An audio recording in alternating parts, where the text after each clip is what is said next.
The clock reads 11:47 p.m., but my chemistry textbook swims before my eyes. I blink hard, trying to focus on electron configurations, while empty coffee cups form a graveyard around my desk. 9 hours until my final. 9 hours to memorize an entire semester of biochemistry. The desk lamp casts a yellow glow across my notes, and I squint at molecular diagrams until they blur together. My phone buzzes against the desk. Vanessa's name lights up the screen. My stomach drops. I know that ring. The special tone I set for my sister after the third emergency this semester. The phone keeps buzzing. I watch it dance across my chemistry notes, willing it to stop. But Vanessa never stops. Not until she gets what she wants. On the seventh ring, I pick up. Van? Claire? Her voice trembles. I need you just for a few hours tomorrow. The familiar knot forms in my throat. Tomorrow? Van, I have my chemistry final. It's a medical appointment. A baby wails in the background, Ella, from the pitch of the cry. I wouldn't ask if it wasn't important. My mother's voice echoes in my head. You need to be there for family, no matter what. The words burned into my brain since childhood, right alongside the periodic table. I press my fingers against my temples. What time? Just the morning. 3 hours, tops. I'll pick them up by 2. 3 hours. My final starts at 9. If I cut my review time. Van, I really need to study. Please, Claire. Her voice cracks. I don't have anyone else to ask. Mom's working, and you know how Leo gets with strangers. The sound of my 4-year-old nephew's name twists something in my chest. Leo, who calls me Auntie Claire and draws me pictures of stick figure scientists because he knows I want to be a doctor.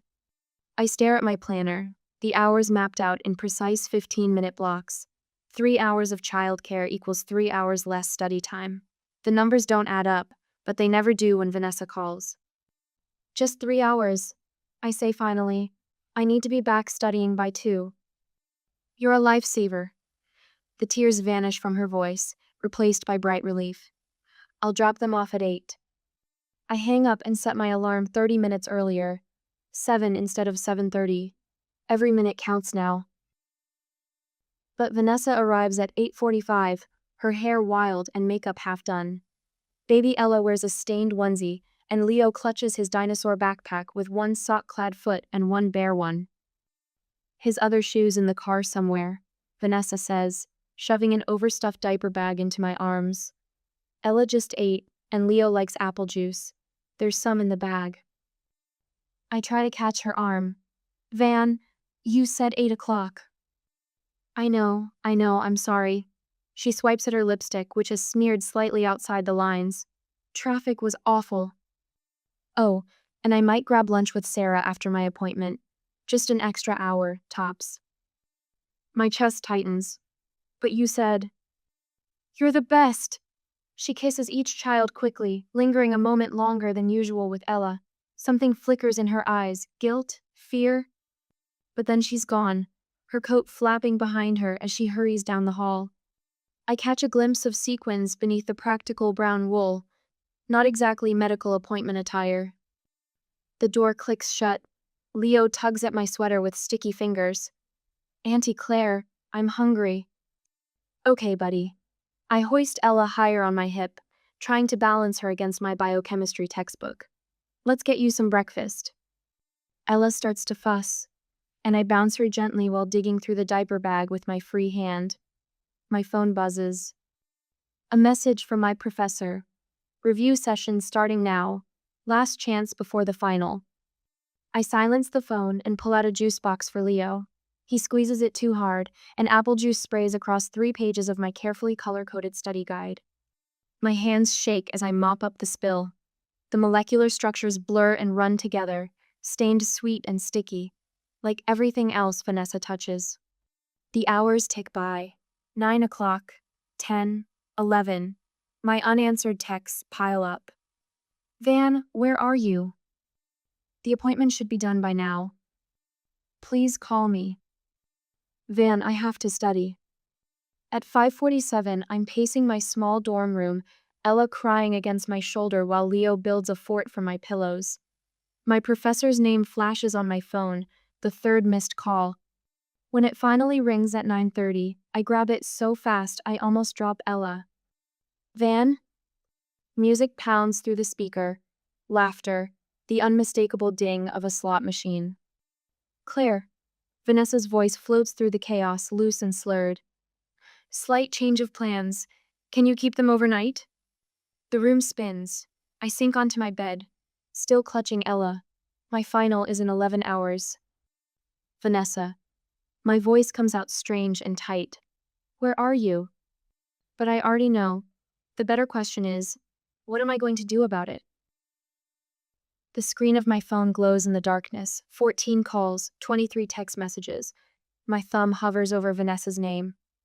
The clock reads 3:47 a.m., and somewhere in the apartment, Leo whimpers in his sleep.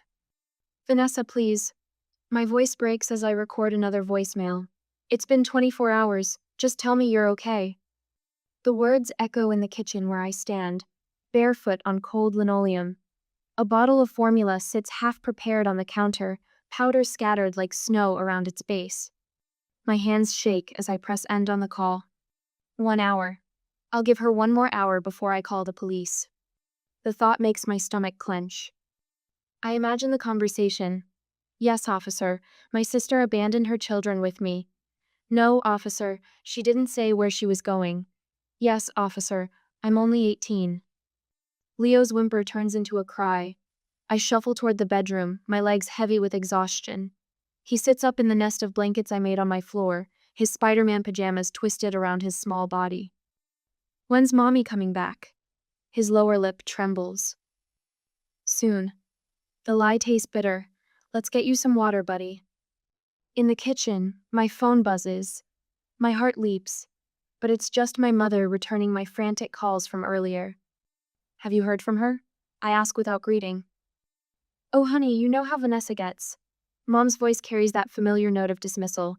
She's done this before. She'll be back. Done what before? Left her kids? Don't be dramatic, Claire. She probably just needed a break. The words hit like a slap.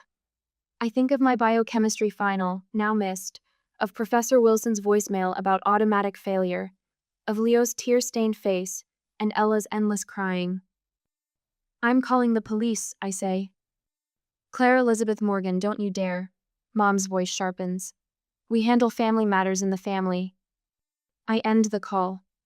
My fingers tremble as I dial 911. Each ring feels like an eternity until a calm voice answers. 911, what's your emergency? I need to report. The words stick in my throat. My sister left her children with me yesterday morning. She hasn't come back. She's not answering calls. The dispatcher's voice remains steady.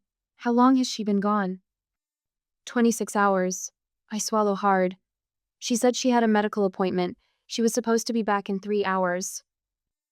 And the children's ages? Leo is 4. Ella is 8 months. There's a pause then. We'll send an officer to take a report. The next hour blurs. The officer arrives. Officer Martinez, according to his nameplate. He stands in my cramped dorm room, notepad in hand, his expression a mix of sympathy and something else. Something that makes my chest tight. Sounds like she needed a break from the kids, he says, echoing my mother's words. This happens sometimes with young mothers. She said she had a medical appointment. I pull up the hospital's number on my phone. Could you check? He makes the call. I watch his face as he listens, knowing the answer before he speaks. No record of an appointment for Vanessa Morgan yesterday. My world tilts sideways. I grab the edge of my desk to steady myself. I'll put out a welfare check, Officer Martinez says. But if she's just taking some personal time. Personal time? The words come out sharp. She left her baby without formula. Leo has school tomorrow. This isn't personal time. He writes something in his notepad, probably noting my tone, my age, my obvious inability to handle this situation. After he leaves, I sit at my computer. My hands move automatically, typing Vanessa's name into Facebook. The page loads. This user has blocked you. Instagram next. Blocked. Twitter. Blocked. The reality crashes over me like a wave. This wasn't an emergency. This wasn't a mistake. This was planned. In the kitchen, I count formula scoops with shaking hands. 4 bottles left, maybe 5 if I stretch them. Leo needs lunch for tomorrow, but the sandwich bread has gone moldy. My last $20 sits in my wallet, meant for my bus pass to get to my now failed final. A knock on the wall startles me. Keep it down in there. My neighbor's voice carries through the thin drywall. That baby's been crying for hours. I look at Ella, red-faced and screaming in her makeshift bed, a laundry basket lined with blankets. I've changed her diaper 3 times, but nothing helps. My hands shake as I try to warm another bottle, the formula spilling across the counter. I'm sorry, I whisper, though I'm not sure to whom. To Ella? To Leo? To myself? I pull out my phone and start a new note. Day 2 without Vanessa. I type, then add the time and date. I take pictures. The empty formula containers. Leo's tear-stained face. The failed diaper changes evident in the rash spreading across Ella's skin. Evidence. I need evidence. My professor's voicemail plays again in my head.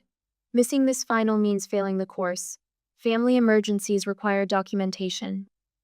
I email him anyway, attaching photos of the police report. His response comes quickly. Personal family matters are not excused absences without prior arrangement. The syllabus is clear on this point.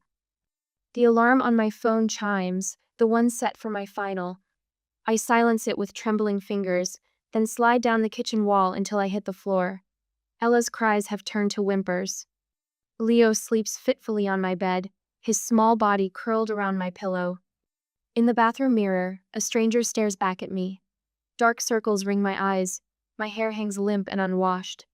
Formula stains mark my last clean shirt. My phone rings. The screen shows Vanessa's name.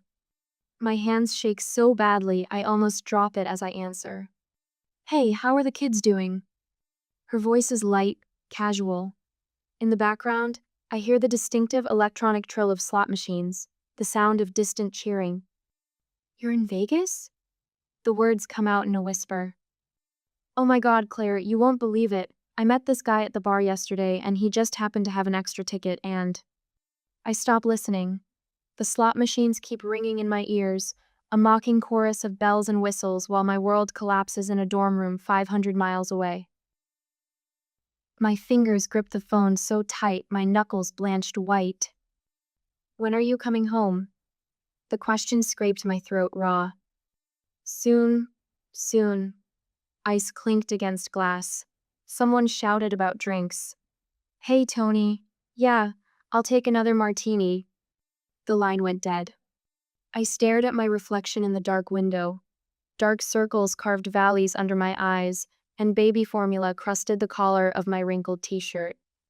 Behind me, the physics textbook lay abandoned on the kitchen counter, mocking all my plans for finals week. A knock at the door startled me. Emily from my chemistry study group stood in the hallway, clutching a CVS bag. I got your text. She pushed past me, pulling out containers of formula and a fresh pack of diapers. The store was almost closed, but I made it. My chin trembled. You didn't have to. Yes, I did. She squeezed my arm. When's the last time you slept? I shook my head, unable to remember. The next morning, Professor Wilson took one look at me standing in his office doorway and held up his hand. Miss Morgan, you look like you haven't slept in days. I can take the final, I just need. What you need is rest. He pulled out a form from his desk. I'm approving a deferred exam, family emergency. But the department policy. The policy exists for situations exactly like this. He signed the bottom with a flourish. Take care of yourself and those children. The exam will be here when you're ready. I clutched the paper, vision blurring. That afternoon, Mrs. Henderson from next door found me attempting to soothe Ella's colicky screams. Without a word, she lifted the baby from my arms and demonstrated a gentle bouncing motion. Like this, dear. Support her head and pat her back in rhythm. Ella's cries softened to whimpers. My Tommy was the same way 30 years ago. I watched her expert movements, memorizing the pattern. I don't know what I'm doing wrong. You're doing nothing wrong. She settled into the rocking chair. That sister of yours, though. My hands trembled so badly, I dropped the bottle I'd been warming. Glass shattered across the linoleum. Leo's Batman cup tumbled from the counter in my scramble to clean up, spraying apple juice everywhere. I can't. The room spun. My skin burned fever, hot. I need to. The mop handle clattered against the cabinets as I slumped to the floor. Mrs. Henderson's worried face swam above me. I can't do this anymore. The words came out between sobs. I'm failing them. I'm failing everyone. That night, after both kids finally slept, I sat at the kitchen table with my planner. Page by page, I wrote out their schedule. Bottles, naps, Leo's favorite snacks, Ella's preferred swaddle technique. The paper grew damp with tears. I washed every bottle until it sparkled, folded tiny onesies into perfect squares, spent my last $20 on the exact brand of diapers Ella needed for her sensitive skin. My voice shook as I recorded the final entry in my log. Day 4 without Vanessa. No contact since Vegas call. Children fed, bathed, homework complete. Leo asked about mommy again. I didn't know what to say. A strange calm settled over me as I packed my own bag. One change of clothes, my laptop, the physics textbook I hadn't opened in days. Your mommy will be home soon, I whispered, stroking Leo's hair as he slept. He clutched his stuffed dinosaur thumb in his mouth. 4 years old and already learning that people leave. Ella stirred in her crib. I traced her tiny features with my finger, the bow of her lips, the curve of her cheek. So much trust in such a small package. My mother's number blinked on my phone screen. Better to send the documentation now before I lost my nerve. 4 days of detailed logs, photos, timestamps, the Vegas call recording, everything. The key scraped in the lock just past midnight. Vanessa burst in, phone pressed to her ear, golden tan glowing in the dim light. God, Vegas was wild. I totally lost track of time. She tossed her designer bag onto the counter, scattering my carefully arranged care notes. The pool parties were insane. You should have seen. She finally noticed my expression. What? They're fine, aren't they? You always handle everything. The words stuck in my throat. I missed my final. I called the police. You're being so dramatic. She waved her hand, rolling her eyes. It was just a few days. I needed a break. The police filed a report. Child Services. Can you shut up? She flopped onto the couch. I'm exhausted. Something inside me went very, very still. I stood, movements precise. Gathered my bag, straightened the care schedule on the counter where she'd scattered it. Ella's soft breathing. Leo's dinosaur tucked against his chest. The gentle whir of the baby monitor. The door clicked shut behind me without a sound. When does family loyalty end and self-respect begin? Have you ever had to walk away from toxic family? Share your experience. The next day, the train window reflects my hollow eyes back at me, dark circles carved beneath them like bruises. My hands rest in my lap, skin raw and red from 4 days of washing bottles, changing diapers, living someone else's life. The woman sitting across from me keeps glancing over, probably wondering if I'm sick. Maybe I am. My phone weighs heavy in my pocket, loaded with the evidence. 4 days of detailed logs, photos, voice memos recorded in exhausted whispers at 3 a.m. The precise documentation of a sister's betrayal, a mother's willful blindness, a family's pattern of using the reliable one until she breaks. I pull out my phone, thumb hovering over the send all button I created last night. The file will go to Mom, Aunt Sarah, Aunt Beth, everyone who needs to see exactly what happened while Vanessa played in Vegas. Everyone who needs to understand why I finally walked away. My thumb presses down. A soft whoosh confirms the send. 3 seconds pass before Mom's name lights up my screen. I silence it, watching her call fade to a missed notification. Then another. And another. The quiet between each ring feels like permission to breathe. My phone buzzes with Mom's text. You could have just stayed one more day. A laugh bubbles up in my throat, sharp and bitter as black coffee. One more day, always one more day. One more favor, one more emergency, one more sacrifice of my time, my studies, my life to cover for Vanessa's latest disappearing act.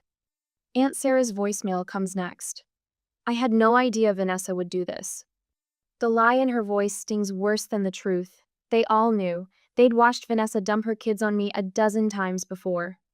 They just never had to see the aftermath, never had to witness what it cost me to clean up her messes. But Aunt Beth's message lands different. You can stay with me if you need space. No questions asked. My eyes burn as I type back a simple yes. The first word I've said to any of them since walking out of Vanessa's apartment. 2 hours later, I collapse into Beth's guest room bed. The silence rings in my ears. No crying babies, no toddler tantrums, no constant undercurrent of anxiety about what crisis might come next. Just quiet. I sleep for 14 hours straight. When I wake, Beth has left soup warming on the stove and fresh towels in the bathroom. I catch my reflection as I splash water on my face. The dark circles haven't faded, but something else has changed. My shoulders have dropped from their permanent hunch. My jaw has unclenched. Professor Wilson's email arrives while I'm picking at the soup. Deferred exam approved. Documentation received. The relief hits so hard I have to sit down.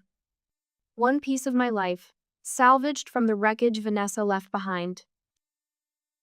In the next few days, I eat real meals. I shower without rushing. The color seeps back into my face like watercolor bleeding across paper. And on the fourth night at Beth's, while folding laundry that smells like lavender instead of spit up, I finally break. The sobs come from somewhere deep and primal, ripping through my chest like they might tear me apart. Beth finds me on the floor, surrounded by half-folded towels, keening like a wounded animal. She doesn't try to fix it, just sits beside me, hands steady on my shoulder while years of swallowed pain pour out. The text from Vanessa comes a week later. You promised to watch Leo while I take Ella to her Saturday checkup. Don't flake now. My finger hovers over the reply button. The old instinct screams to say yes, to keep the peace, to be the good sister, the reliable aunt, the eternal safety net. Vanessa's dismissive wave flashes through my mind. You're being so dramatic. The sound of slot machines in the background while I changed her baby's diaper at 3 a.m. The casual way she walked back into her apartment, tanned and rested, while I stood there running on caffeine and pure stubbornness. I set the phone face down on Beth's kitchen counter. You don't owe her anything, Beth says quietly, squeezing my shoulder as she passes. The simple truth of it settles into my bones. A week later, through the family grapevine, I hear about Vanessa's trip to the pediatric clinic, how she struggled to manage both kids alone, how the nurse recognized her name from the missing persons report I filed, how Vanessa's standard excuses fell flat against professional skepticism. She was 40 minutes late, Aunt Sarah reports, voice hushed like sharing gossip rather than evidence of neglect. They made a note in Ella's file, something about welfare concerns. The ripples spread. Friends who once enabled Vanessa's behavior start pulling back. Mom's daily voicemails grow increasingly frantic, begging me to just talk to your sister, she's really trying now. The formal letter from Child Protective Services arrives at Beth's house, forwarded from my dorm address. Vanessa must attend mandatory parenting classes, weekly check-ins. Supervised visits if she leaves the kids with anyone. Her voicemail crackles with rage. Are you happy now? They're making me take classes. This is all your fault. I delete it without replying. The acceptance letter from the Denver Summer Research Program arrives on a Tuesday morning. The crisp letterhead bears my name, my future, my chance to breathe free air untainted by obligation and guilt. My smile feels foreign on my face as I sign the acceptance form. I don't tell Mom, don't tell Vanessa, don't announce it on social media where family can see. This piece of joy belongs to me alone. Later that night, I pack the single photo I kept of Leo and Ella. Their bright eyes shine up at me from the frame, Leo's gap-toothed grin, Ella's pudgy hands reaching for the camera. My heart squeezes. I trace their faces through the glass, memorizing details I might forget. Then I wrap the frame carefully in tissue paper and tuck it into my desk drawer. Some loves have to be held from a distance to keep from drowning in them. I close the drawer softly, letting the click of the latch mark the end of one chapter and the beginning of another.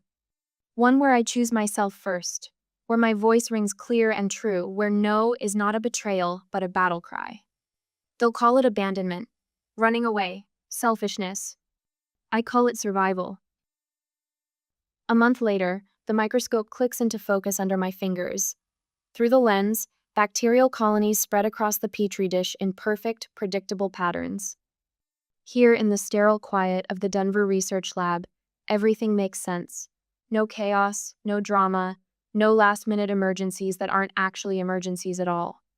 I adjust my lab coat, still stiff with newness, and make another note in my research log. Around me, other students and researchers move with purpose, focused on their own projects.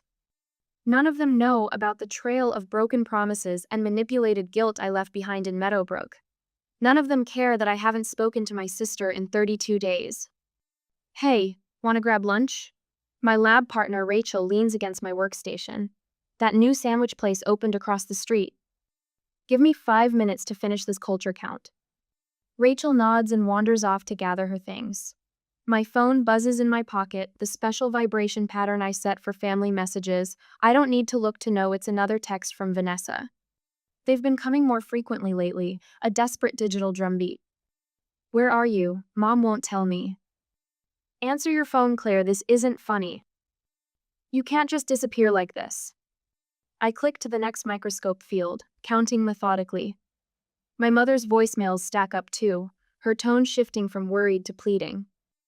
Please call me back, Claire. I know you're upset, but we're still family. Family? The word doesn't mean what it used to. A letter arrived yesterday, forwarded from my old address. The CPS letterhead made my hands shake when I opened it. Required parenting classes. Mandatory supervision. The consequences Vanessa never thought would catch up to her, spelled out in clean, bureaucratic type. The microscope slides out of focus. I blink hard, realigning the lens. Earth to Claire?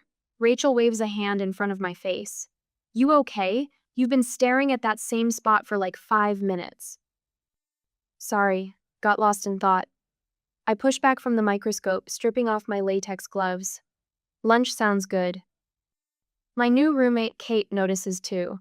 That evening, she perches on the edge of my bed while I fold laundry, watching me match socks with mechanical precision. You never talk about your family, she says carefully. Bad blood?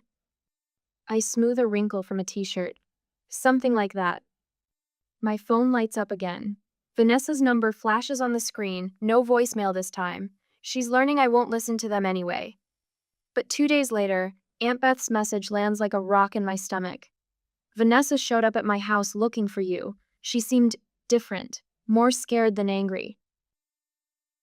In the following weeks, the family gathering photos start appearing on Facebook. Cousin Sarah's graduation party, Uncle Mike's retirement barbecue. In every shot, the space where I should be stands empty. Mom's smile looks strained. Vanessa holds Leo and Ella close, her eyes searching the edges of every frame like she might find me lurking there. Her complaints don't find the same sympathetic audience anymore. The story spins differently when I'm not there to absorb the blame, to smooth things over, to make excuses. The family system creaks and shifts, readjusting to my absence like a body learning to walk with a missing limb. My phone rings on a Wednesday night, 2 months since I walked away. Vanessa's number. My finger hovers over decline. But something makes me answer. The silence stretches between us for 3 heartbeats. Guess you're just gonna ghost your family, huh? Her voice crackles with familiar venom. That's cold. I take a slow breath, tasting the words before I speak them. I didn't disappear. I just stopped making excuses for people who do. The silence returns, heavier this time. I hear her breathing change. The CPS worker said I could lose them. Her voice cracks on the last word. All the acid drains away, leaving something raw and frightened underneath. What did you think would happen when you left them? The question comes out steady, neutral. Not cruel, but not gentle either. I don't. She swallows hard. What am I supposed to do now? Take responsibility for your choices. A sound catches in her throat, half laugh, half sob. I messed up. I know that now. I say nothing. Let the weight of her words fill the space between us. I'm taking these parenting classes. Her voice steadies slightly. They make sense, and I started therapy last week. The counselor says I have to deal with my abandonment issues from dad leaving. This is your journey to make, I tell her, not mine. She starts to protest, then stops herself. Progress, maybe. When we hang up, my hands don't shake. My chest feels lighter, like setting down a burden I've carried so long I forgot its weight. The calendar on my wall shows Thanksgiving approaching. I trace the dates with my finger, considering. Kate appears in my doorway with a mug of tea. You're thinking about going home, aren't you? I nod slowly. I think I am. Are you sure you're ready? A smile tugs at my lips as I pack my weekend bag, movements calm and deliberate. I check my flight confirmation one more time before answering. I'm not the one who needs to be ready. At the present, my hand trembles on the brass doorknob of my mother's house. The November wind whips fallen leaves around my ankles, and my stomach churns as memories flood back. I close my eyes, draw in a breath that smells of wood smoke and impending snow, and turn the handle. Mom stands in the doorway, her face lined with months I've missed. Silver threads now dominate her temples, where there used to be patches of gray. She opens her arms and I step into them. The hug feels different, tentative, like we're both handling crystal that might shatter. Claire. Her voice breaks on my name. I follow her inside, noting changes. New photos line the hallway wall, where there used to be only Vanessa's children. Among them, I spot my Denver award pictures. Mom must have gotten it from Aunt Beth. The house feels smaller than before, cozier, yet more confined. Like a sweater that once swallowed me whole now pulls tight across my shoulders. Aunt Beth swoops in from the kitchen, flour dusting her apron. There's my brilliant niece, she announces, pride radiating from her smile. Everyone, come meet Claire. She's doing incredible research on cellular regeneration in Denver. Mom's hand flutters near my elbow, hesitating before speaking. Would you like some coffee, honey? I got those vanilla beans you used to. She stops herself. Or would you prefer something else? The absence of automatic criticism feels strange, like missing a stair step in the dark. Coffee would be wonderful, Mom. A door slams outside. Mom tenses but doesn't rush to help as Vanessa struggles through the front door, juggling bags and children. My sister looks different, their designer clothes replaced by practical jeans and a warm sweater. Her face bears little makeup, and her eyes focus on her children instead of her phone. Auntie Claire? Leo barrels toward me, his small body colliding with my legs. I missed you so much. Did you see my turkey picture? I made it just for you. My throat tightens as I ruffle his hair, noting how much he's grown. I can't wait to see it, buddy. Vanessa sets down her bags, our eyes meeting across the foyer. The air grows thick with unspoken words. She looks younger somehow, stripped of her carefully constructed facade. More like the sister I remember from childhood, before life's sharp edges hardened her. Claire. Her voice wavers. Can we talk? In the kitchen? I follow her, my feet remembering the path across worn linoleum. Steam rises from the coffee maker, and somewhere upstairs a clock chimes noon. We stand facing each other, the granite counter between us like a border marking separate territories. Tears fill Vanessa's eyes. I don't know how to make this right. You might not be able to. The words come out steady, surprised by my own calm. She pulls a folded paper from her back pocket, a certificate with an official seal. I finished the parenting course. Her fingers trace the edge of the document. And this, she reaches into her purse, withdrawing a spiral notebook filled with cramped writing. My therapy journal. Dr. Marshall says I should share it with you. I don't reach for either item. Why? Because I never realized. Her voice cracks. God, Claire, I never understood how much I took advantage of you. How much. She presses her lips together, fighting for control. You were 18. You should have been living your life, not raising my children. The familiar urge to comfort her rises, but I let it pass. I will always love Leo and Ella. I know. She wipes her eyes with the back of her hand. But I will never be your emergency childcare again. The words ring clear in the quiet kitchen. Not ever, Vanessa. She nods, no argument springing to her lips. I understand. Do you? Yes. She meets my gaze. We can build something new, but it has to be different. I know that now. In the living room, Ella's delighted squeal draws our attention. I step around Vanessa to see my niece, so much bigger now, toddling toward me with outstretched arms. Up, she demands, and I lift her, breathing in baby shampoo and graham crackers. Leo appears with a crayon drawing. Look, Auntie Claire, this is from when you took care of us. See? You're reading me a story, and Ella's in her bouncy chair, and it's beautiful, I manage, fighting the tightness in my chest. Mom appears at my elbow. I'm sorry, she whispers. I didn't see it clearly before. I was wrong, Claire, so wrong. Across the room, Vanessa watches us, something like respect replacing the entitled expectation I'd grown used to seeing in her eyes. When dinner is ready, everyone pitches in carrying dishes, filling water glasses, helping Leo with his plate. No one assumes I'll do it all. Later, I help Leo with another drawing while Vanessa cleans up without being asked.